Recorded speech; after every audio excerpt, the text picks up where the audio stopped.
They all have their I have black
So can you tell me who you are and what's happening here today?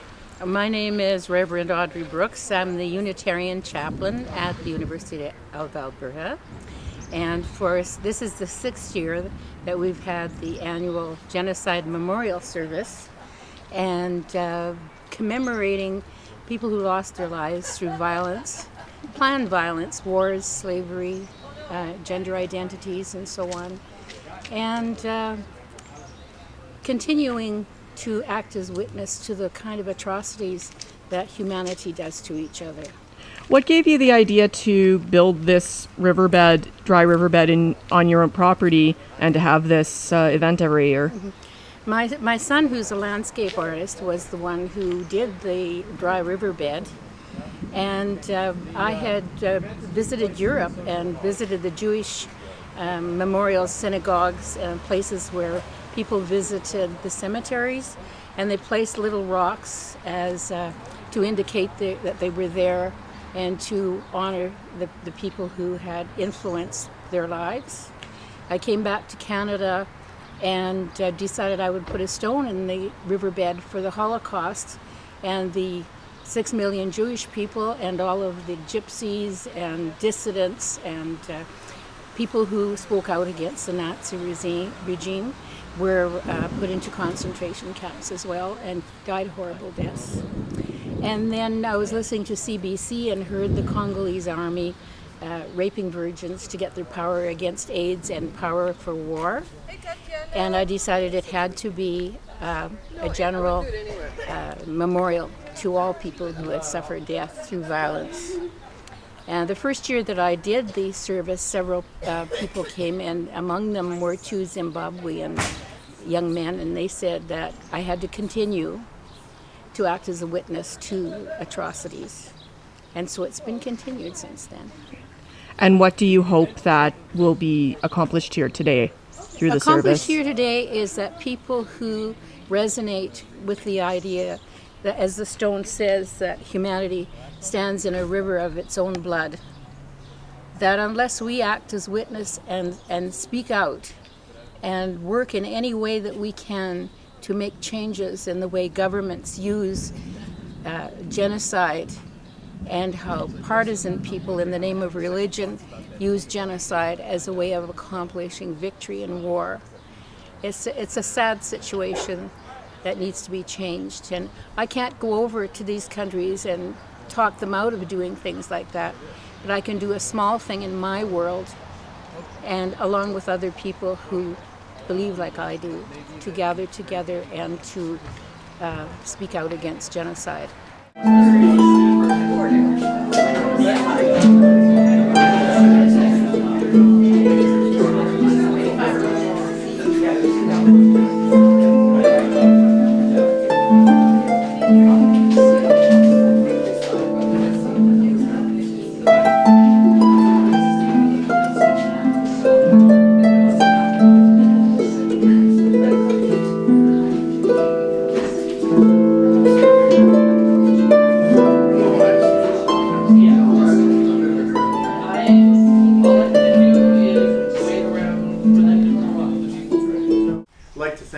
all for being here for the 6th Annual Genocide Memorial. I have a wonderful script here from Audrey, but before I do it, those of you who do know me know that I'm a bit of a social networking fan, and Facebook and what have you.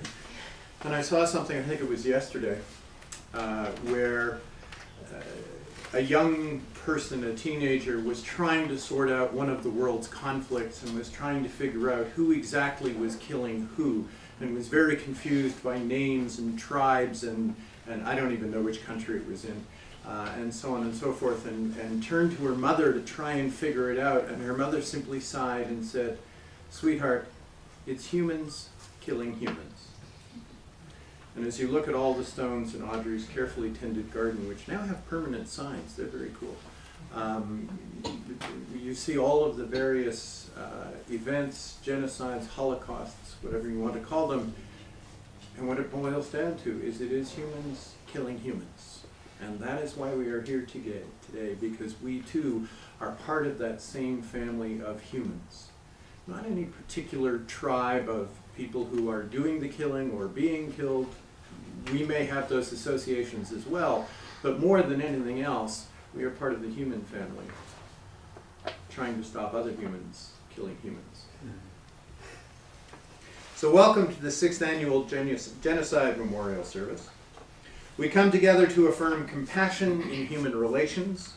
We gather to support each other and to listen to each other. Because when we listen to each other, it becomes so much harder to have humans killing humans. We know transformation comes from the love of community as we gather to share our experiences and renew our spirit. May this time together strengthen us so we live honorably as we work to build the common good for all the earth's children. Amen. Thank you for coming and joining us in this interesting weather. And since we live in interesting times, this is the day that we share with each other our thoughts and our deep grief and our love for humanity. I'd like to invite Shiraz Kanji from the Edmonton Interfaith Centre to bring greetings from the Centre. The Unitarian Church and the Edmonton Interfaith Centre for Education and Action are the co-sponsors of this event each year, for which I'm very gratefully thanking you. Shiraz. Thank you. Good morning, everyone. Just coming to the afternoon. Thank you very much. I am indeed privileged to speak on behalf of our little group, which consists of all faith communities. Our president could not be here today.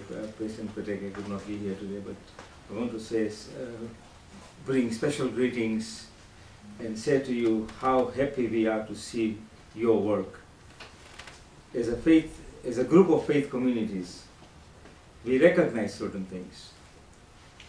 His Highness Yahya Khan, who is a spiritual leader of Muslims, of Muslim group, has once remarked that we all face the challenge of ignorance. It's a clash of ignorance that we all face. And this is strange when there is plethora of information available to us in the world today.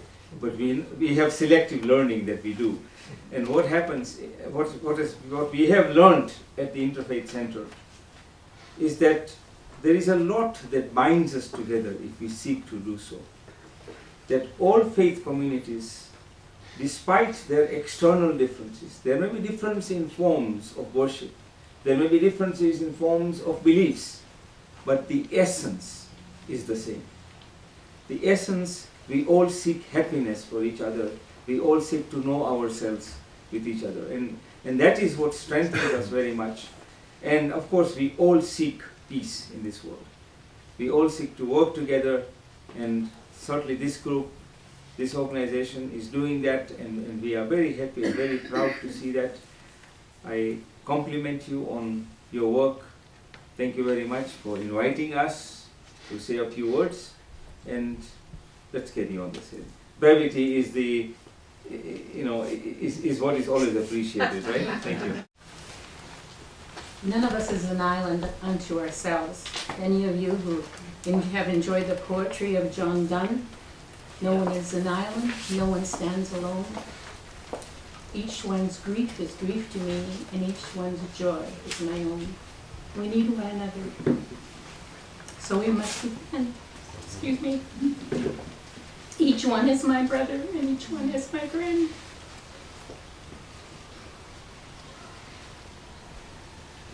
I'm really quite moved with what is happening in Ukraine and in Syria and in the Middle East. And as the older I get, the more emotional I get. So please bear with me.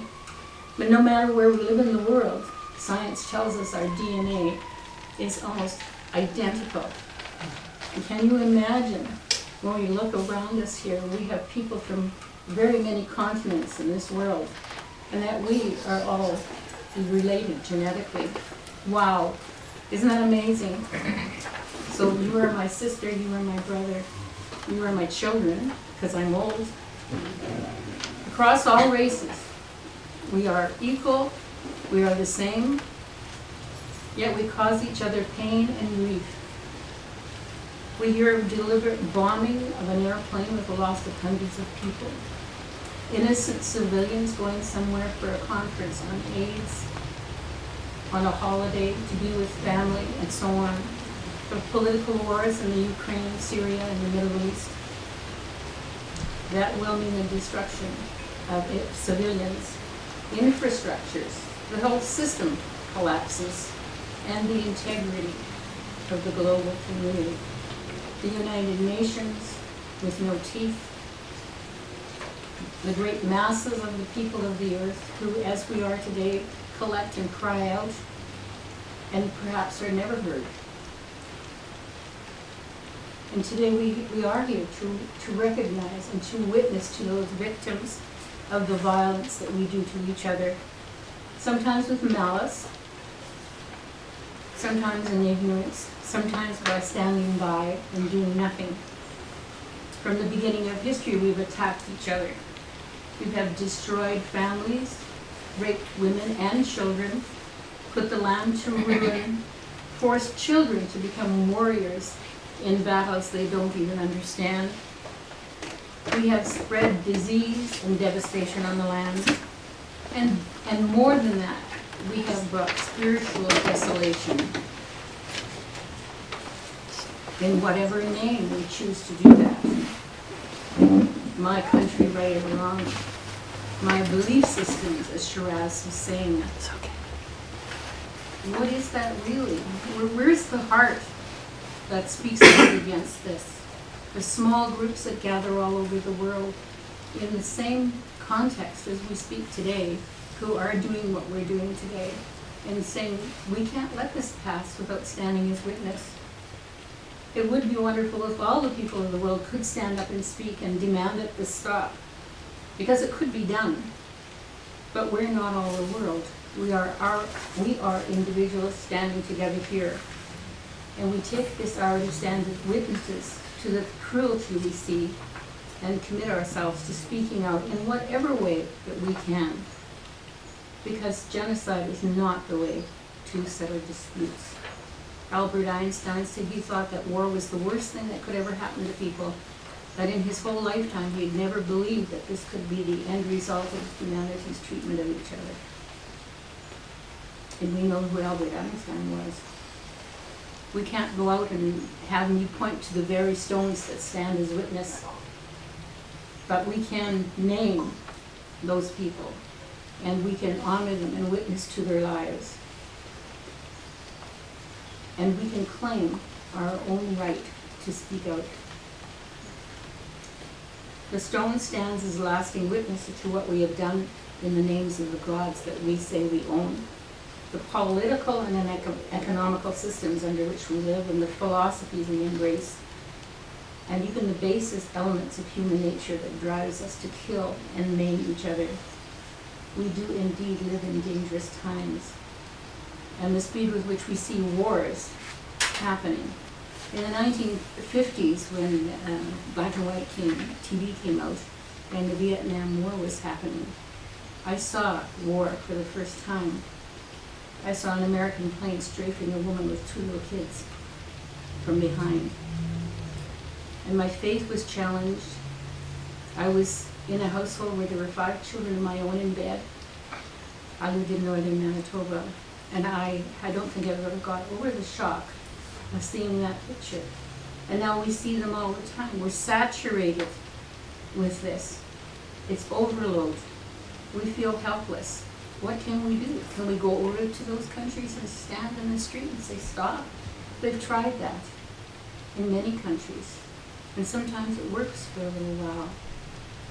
But there are forces more powerful than each of us as an individual, and no one listens, it seems. So peace has never been more important to the survival of the human race. And we have to ask, what then shall we do?